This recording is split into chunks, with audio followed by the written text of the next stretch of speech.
Hallelujah, praise the Lord. परमेश्वर पिता का बहुत बहुत धन्यवाद कि परमेश्वर ने फिर से हमें ये जो समय दिया है, इस समय के लिए बहुत बहुत धन्यवाद। और मैं आशा करता हूँ कि आप सभी परमेश्वर के प्रेम में और परमेश्वर के आशीर्वाद में अभी तक और आगे भी परमेश्वर में विश्वास योग्य रहेंगे। हालेलुया। जैसे कि हम नेहम्या की जीवन पर कुछ बात वो कर रहे थे, हमारा कुछ पार्ट अधूरा रह गया था, वो उस अधूरे पार्ट को हम पूरा कर रहे हैं। हालेलुया। जैसे कि मैं ये पहला वीडियो कुछ समय के लिए लेट अपलोड हुआ है यूट्यूब पे, वो इसलिए क्योंकि नेट के प्रॉब्लम की वजह से और यूट्यूब में मेरे चैनल में कुछ प्रॉब्लम्स आई थी, उसकी वजह से वो लेट अपलोड किया गया है। तो आज का जो वीडियो है ये आपको बहुत जल्द मिलेगा और आप बहुत जल्द इसको देख पाओगे। Hallelujah, praise the Lord. जैसे कि हम नेहम्या के जीवन के बारे में देख रहे हैं, हमने कहाँ तक पढ़ा नेहम्या के जीवन के बारे में कि नेहम्या एक राज दरबार में पियाऊ था, है ना। राज दरबार में काम करता था राजा के पास। उसको उस राजा के उस पद पर जाने के लिए बहुत कठिनाइयाँ थी, मुश्किल काम था। और उस पद से लौटना भी एक बहुत जिम्मेदारी या मुश्किल का काम था। लेकिन फिर भी उस राजा ने उसको छुट्टी दी, किस लिए? कि वो अपने गांव को जाए और काम को पूरा करे। देखिए यहाँ पर क्या होता है, यहाँ पर नेहम्या जब परमेश्वर से प्रार्थना करता होता है, जब वो राजा के पास जाता है तो राजा उसे कहता है कि ये तेरी मन की उदासी है, क्या बात है। तब जाकर नेहम्या राजा को बताता है और राजा के मन में परमेश्वर काम करता है। कैसे काम करता है? उसे छुट्टी भी देता है, एक्स्ट्रा दिनों की भी छुट्टी देता है। और एक्स्ट्रा दिन की छुट्टी देने के बावजूद उसके साथ साथ सेवक लोग भी देता है, ताकि वो सेवक लोग उसके साथ जाए। और उसके बाद चिट्ठियां भी लिख के देता है कि जिस देश से वो जाए उस देश में वो रह सके, या जिस शहर से जाए उस शहर में रह सके। हालेलुया। तो देखो परमेश्वर ने उस राजा के मन में काम किया। Praise the Lord. जैसे कि हम देख रहे, हम कहाँ तक देख रहे थे कि नेहम्या को 4 महीने का इंतजार करना पड़ रहा था। किस लिए?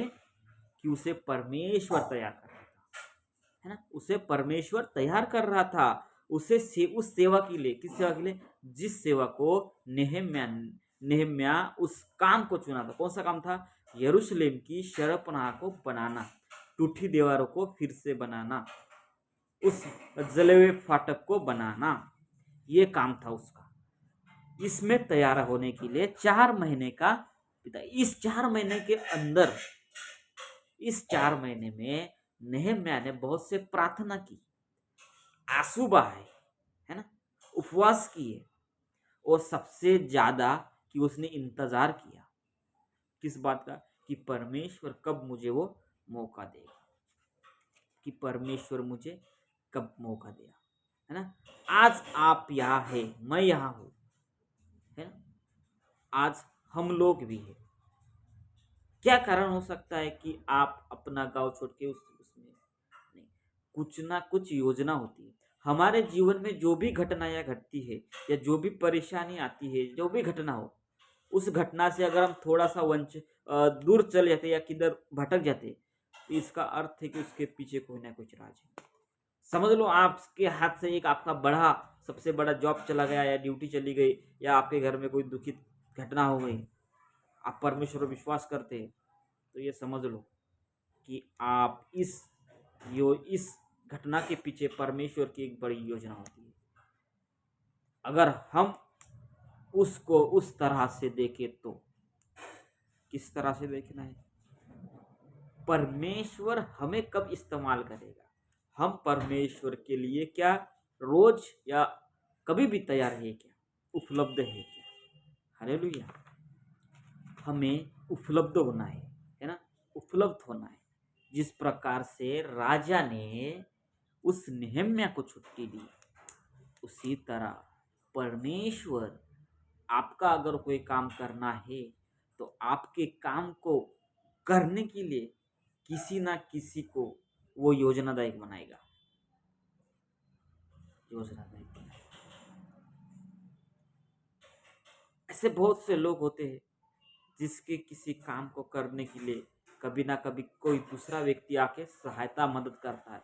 ये इसका अर्थ होता है कि परमेश्वर ने आपकी मदद करने के लिए किसी दूसरे का इस्तेमाल किया है, या किसी दूसरे के जीवन में वो मन परिवर्तन किया है, या वो बात डाली उसके मन में, तब जाके वो काम हो गया। हालेलुया। तो आज का हमारा जो आगे का विषय है, हम आगे के विषय को लेके चलते हैं, है ना। परमेश्वर के कार्य के लिए अपने आप को सबके सामने दिखाना कि मान सकता आशीष का पाना। हालेलुया। हम अपने आप को किस प्रकार से तैयार कर रहे परमेश्वर के काम के लिए, या परमेश्वर हमको किस योजना के लिए रचा है, या किस योजना के लिए हमें किसी दूसरे गांव से किसी दूसरे शहर में लेके आए। परमेश्वर की योजना, अगर हम अपने आप को उस ढंग से अगर नापेंगे या उस ढंग से अपने आप को तैयार करेंगे, तो वह एक आशीष का कारण आपके जीवन में हो सकता है।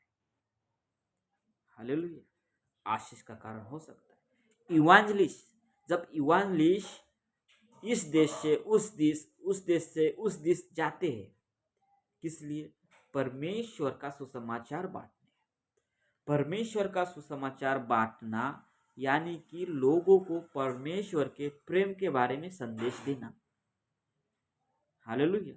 लोगों को, जो अंधकार में लोग हैं, उन्हें प्रेम का संदेश देना।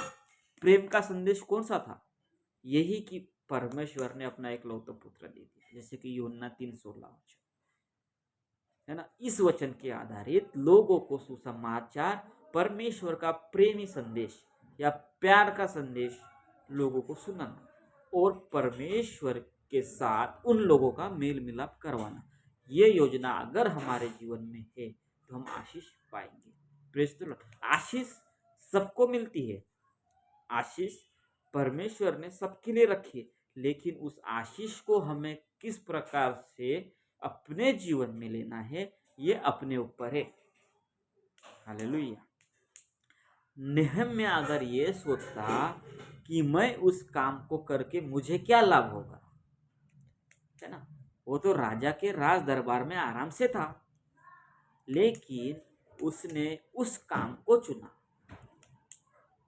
कि उसकी शराहपना को बनाना, उसके जले हुए फाटक को बनाना, वहां पे जो खेत कचरा पड़ा है, मलमा पड़ा है, वो उठाना। लोगों ने उसकी निंदा भी की, तो ये क्या कर रहा है, लोग हंस रहे हैं। वो अच्छा काम कर रहा है, लेकिन अच्छे कामों के बदले उसको क्या मिला? निंदा हुई, हंसी हुई, मजाक उड़ाया लोगों ने। अगर सोच लो, एक अगर अभी बड़े पोस्ट पे आदमी है, वो बड़े पोस्ट से उतरकर एक निचले दर का काम करता है, तो लोग हंसते हैं। लेकिन लोगों के हंसने के ऊपर आप कभी भी अपने मन को ना बदले कि लोग मेरे ऊपर हंस रहे, लोग मेरे ऊपर हंस रहे, ये क्या हो। नहीं, लोगों के बातों के ऊपर ध्यान नहीं देना, बल्कि मैं परमेश्वर के लिए क्या कर रहा हूँ, ये महत्वपूर्ण है। नेहम्याह ने यही सोचा कि मैं परमेश्वर का काम कर रहा हूँ, मैं किसी का काम नहीं कर रहा। परमेश्वर ने मुझे नियुक्त किया ये काम करने के लिए, और उसे ये पता था कि ये काम करने से परमेश्वर मुझे आशीषित करेगा। हालेलुया। परमेश्वर मुझे आशीषित करेगा। शायद आज हम में से किसी ने नेहम्याह की तरह कीमत नहीं चुकाई होगी। नेहम्याह ने कितनी कीमत चुकाई? राजा का राजमहल की सेवा को छोड़कर एक निचला काम करने चला गया। क्या गया? निचला काम करने चला गया। अगर आज कोई भी आपके जीवन में, या आप में से कोई भी अगर बड़े पोस्ट पे काम कर रहा है, अगर परमेश्वर ने उससे वो बड़ी पोस्ट छीन ली और परमेश्वर ने उसे एक अपने काम के लिए बुलाया, तो क्या आप तैयार हैं? तैयार होना चाहिए। मैं क्या काम कर रहा हूँ इसे मत देखो, मैं काम किसका कर रहा हूँ ये देखना जरूरी है। हालेलुया। काम आपका कितना भी छोटा क्यों ना हो, लेकिन आप वो काम किस लिए कर रहे हो, किसके लिए कर रहे हो, ये ज्यादा महत्वपूर्ण। हम अपने परिवार को चलाने के लिए क्या कुछ नहीं करते, करते हैं ना। परिवार को चलाने के लिए क्या कुछ नहीं करते, तब हमें वो कोई भी काम हमें छोटा नहीं लगता, क्योंकि हम अपने परिवार को चला रहे हैं। अगर वही काम अगर हम परमेश्वर के लिए करते हैं, तो काम कौन सा भी क्यों ना, अगर कहीं कहीं पर भी आपको बुलाते कि नहीं चलो आज आपको इस चर्च की या की इस सभा के पूरी झाड़ू पोछा करना है और पूरी चेयर लगाना है, क्योंकि बहुत सभा होने वाली है, बड़ी सभा होने वाली है, आपको किसी ने बुलाया कि नहीं उसकी सब सब साफ सफाई करनी है, सफाई करना है, कुर्सी लगाना है, ये वो, तो ये काम आप उन लोगों के लिए नहीं कर रहे हो, आप वो काम परमेश्वर के लिए कर रहे हो, क्योंकि वहाँ पर जीवित परमेश्वर की मीटिंग होने जा रही है। आप उस मीटिंग की तैयारी कर रहे हो कि वो मीटिंग अच्छे से हो। तो क्या हुआ, नहम्याह जैसे हम में से कोई भी शायद, आज नहम्याह जैसा कोई भी मनुष्य शायद नहीं होगा, नहीं होगा। हमें उस नहम्याह की तरह बनना है कि हमें जो काम मिला है उस काम को करना है। हालेलुया, काम को करना है। उसने महल की सेवा को छोड़कर उस टूटी दीवार को बनाने सुधारने की सेवा में जाने का काम किया।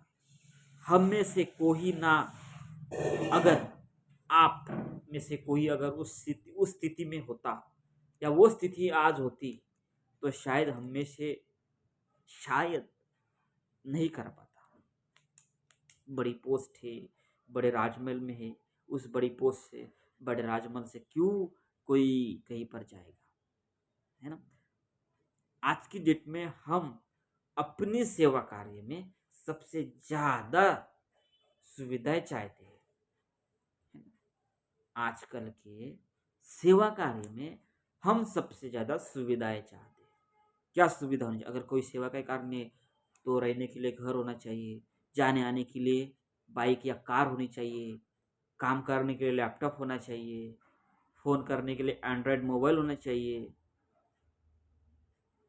अच्छा कपड़ा होना चाहिए, तब जाके हम कोई भी सेवा कार्य कर सकते हैं या करने के लिए वो तैयार होता है। लेकिन पहले के ज़माने में या पहली दूसरी शताब्दी में जब इवांजेलिस्ट लोग जो इस देश से उस देश, इस शहर से उस शहर, अपना इस टेस्ट से उस टेस्ट, स्टेट फिरते थे, राज्य राज्य फिरते थे, तो उनके पास एक जोड़ी कपड़ा रहता था, टूटी फूटी कभी कभी चप्पल वो भी नहीं नसीब होती थी, कभी कभी उनको 2-2 दिन खाना भी नहीं मिलता था खाने के लिए, फिर भी उन लोगों ने परमेश्वर का वचन को बांटा।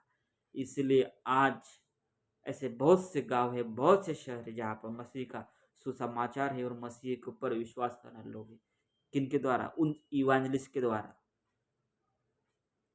भारत में सबसे पहले संत थोमा आया केरला में समुद्र के तट से, आज उसके वजह से भारत देश में मसीह यीशु का सुसमाचार है। हालेलुया, सुसमाचार है। नहम्याह को जो बोझ मिला, उस बोझ को साकार रूप से देने के लिए 4 महीने प्रार्थना और आंसू करना, आंसू बहाना पड़ा उसे 4 महीने। परमेश्वर की सेवा करना आसान बात नहीं है।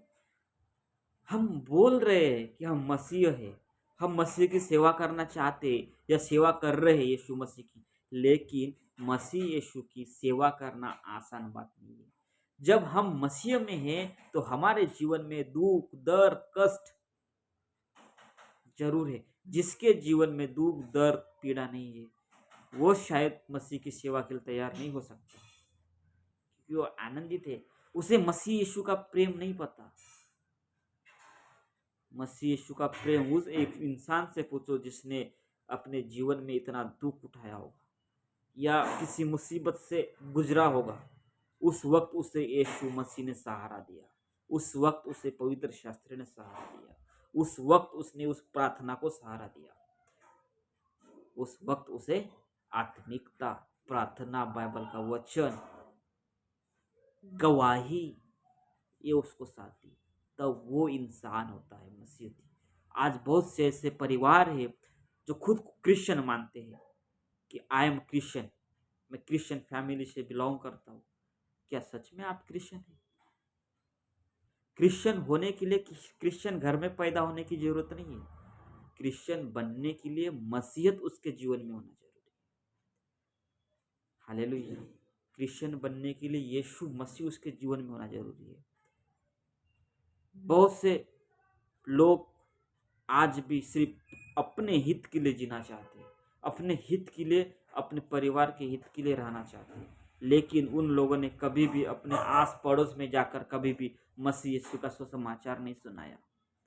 छोटा सा काम है यीशु मसीह का सुसमाचार सुनाना। बात है छोटी सी, लेकिन उसका जो प्रतिफल जो मिलेगा ये बहुत बड़ा है। हाँ, हम 10 साल से इस घर में रह रहे, 10 साल में हमने कितने बार कितने लोगों को यीशु मसीह का सुसमाचार सुनाया। सुनाना हमारा काम है, मानना या ना मानना वो उनका काम है। उनके जीवन में पवित्र आत्मा परमेश्वर काम करेगा। लेकिन आपको जो काम दिया है, जो आपको जो सौंपा है, आपके आस पड़ोस में अंधकार के लोग हैं, उनको बताना ये आपका काम है, हमारा काम है। उनको हम बता सकते हैं। मानना या ना मानना वो उनका काम है, लेकिन अगर हम सच्चे विश्वास के साथ, परमेश्वर के प्रार्थना के साथ अगर उसके घर में जाएंगे, तो हमका 100% वो उस वचन को मानेगा। पवित्र आत्मा उसके जीवन में काम करेगा, परमेश्वर का आत्मा उसके जीवन में काम करेगा। हालेलुया। क्योंकि परमेश्वर का हर एक वचन जीवित है। Praise the Lord. वो जीवित वचन अगर हम एक आधे अंधकार के व्यक्ति के जीवन में बोया, लेकिन उस वचन को किस प्रकार से बोए, ये उसके ऊपर होता है कि वो कितना स्टडी करता है बाइबल की, कितना बाइबल का ज्ञान है उसके पास, वो कितनी बार परमेश्वर से प्रार्थना करता है, परमेश्वर से कितने बार वो मिलता है, इसके ऊपर डिपेंड होता है। बताने का तरीका और समझाने का तरीका सबका अलग होता है, लेकिन परमेश्वर उनको वो आत्मा देता है कि किसके साथ कैसे बात करें, कब क्या बोलना चाहिए, कब कौन से वर्ड बोलना चाहिए, परमेश्वर उसको समझाएगा। अगर परमेश्वर के साथ अगर जाएगा तो जरूर आगे वाला व्यक्ति, मनुष्य उस बात को मानेगा। हालेलुया। जिस रास्ते पर हम जा रहे उस रास्ते पर कठिनाइयां भी है, बहुत मेहनत संघर्ष करना पड़ेगा। कौन से रास्ते पर? जैसे कि नेहम्याह ने उस यरूशलेम की शहरपनाह को बनाने के लिए गया, उन दीवारों को बनाने के लिए गया था। आज आप में से या मुझ में से हमें परमेश्वर ने ये काम दिया है कि आप सुसमाचार को बांटो, परमेश्वर के प्रेम को बांटो। तो बोलने से नहीं होगा कि परमेश्वर को प्रेम को बांटना है या मसीहत को बांटना है। प्रार्थना के साथ, वचन के साथ, उपवास के साथ अगर हम लोगों को परमेश्वर का वचन सुनाएंगे तो आगे वाला व्यक्ति उस बात को मानेगा। हालेलुया। उस बात को मानेगा। परमेश्वर की बुलाहट से जो आगे जाता है, परमेश्वर की बुलाहट से जो आगे जाता है, उसे बहुत ही अनजानी बातों का सामना करना पड़ता है। जिसके जीवन में परमेश्वर की बुलाहट है, जिस काम के लिए, और परमेश्वर ने उसे नियुक्त किया है कि बेटा तू मेरे लिए ये काम करेगा, लेकिन उस रास्ते पर चलने के लिए बहुत से समस्या का सामना करना पड़ता है। क्यों? क्योंकि उस समय हमारा विरोधी कौन है? शैतान। वो उस काम को करने से रोकता है और वो उस काम में बाधाएं डालता है, अड़चनी पैदा करता है। लेकिन अगर हम उस बाधा को पार कर उस समस्या को पार कर जाते तो परमेश्वर हमें उस काम करने के लिए पूरा सामर्थ्य देता है। Praise the Lord. पूरा सामर्थ्य देता है। कठिनाई आएगी, परेशानी आएगी, दुख आएंगे, लेकिन इससे हमें आगे जाना है, इससे हमें आगे जाना है। Praise the Lord. नेहम्याह एक बोझ के साथ चल रहा था, उसके पास आशीष थी, सब कुछ अभी तक चल रहा था। अभी तक क्या था? सब कुछ ठीक चल रहा था। जब बहुत सही हो तो संघर्ष सामने होता है। नेहम्या का उद्देश्य था कि दूसरों की भलाई करना, इसराइल की भलाई करना, ये नेहम्या का उद्देश्य था, है ना। नेहम्या का उद्देश्य था क्या? इसराइल की भलाई करना, इसराइल को, शरपनाह को, दीवारों को बनाना, उस भेड़ फाटक को बनाना, है ना। लोगों की भलाई के लिए दीवार व मंदिर का पुनः निर्माण करना, ये उसका उसका ये उद्देश्य था नेहम्या का, है ना, है ना। उनके दिल जो इस विनाश से टूट चुके थे उनको जोड़ना था। जो उस यरूशलेम में लोग थे, इस पीड़ा से, विनाश से, जो पूरा घर बिखरे थे, परिवार बिखरे थे, उनको वो जोड़ना था। उसका उद्देश्य क्या था? परिवार को जोड़ना था, उस शरपनाह को जोड़ना था, उस दीवारों को बनाना, ये नेहम्या का उद्देश्य था।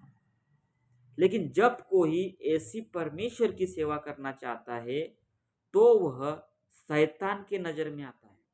Praise the Lord. जब भी हम कोई अच्छा काम करने जाते हैं परमेश्वर के, सिर्फ कभी भी, मैंने अपने जीवन में, मेरे लाइफ में अभी तक मुझे 8 मुझे मसीहत में हुआ। जब भी मैं परमेश्वर का कोई भी काम करने के लिए निकला या करने जाता तो मेरे 100% शैतान ने कोई ना कोई बाधा डाली है। लेकिन उस बाधा को पार करके आगे निकलता है, वही मसीहत में रह सकता है। मसीहत जीवन जीना ये बहुत कठिन है। इसलिए परमेश्वर का वचन कहता है कि धनी का स्वर्ग में वास करना, उस सुई में, सुई होती है ना, कपड़े सिलने वाली सुई, उस सुई से हुट को निकलना इतना कठिन है। क्या कभी सुई के छेद से इतना बड़ा भला मोटा हुंड निकलेगा, घुसेगा? नहीं घुस सकता ना। उससे ज्यादा कठिन है, बोल रहे, एक धनी व्यक्ति को मसीह जीवन में चलना या स्वर्ग में प्रवेश करना। यीशु ने कहा कि तुम अपना सारा धन उस कंगालों को बांट दो और मेरे पीछे हो लो। क्या हुआ? क्या हुआ? नहीं। इसीलिए क्या होता है, शैतान के नजर में आते हैं और शैतान उसका रास्ता रोकने के लिए अपने लोगों को तैयार करता है। अब ये लोग कौन होते हैं?